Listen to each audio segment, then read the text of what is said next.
যাদের জন্য সুদ নিলেন, যাদের জন্য কিস্তি নিলেন, যাদের জন্য মিথ্যা বললেন, যাদের জন্য কাস্টমারকে ঠকাইলেন, যাদের জন্য 2 নম্বরই রোজগার করলেন, এই নাফরমান মুসলমান, সেই সন্তান আজ আপনাকে ছেড়ে চলে গেল কেন?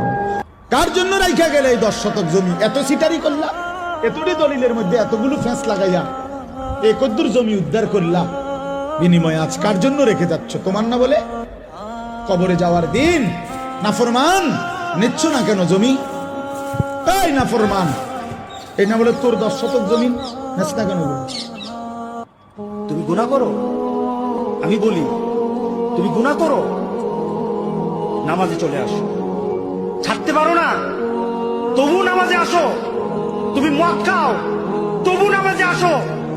তুমি জেনা করো, তবু নামাজে আসো। তবু নামাজে আসো, তবু নামাজে আসো। কারণ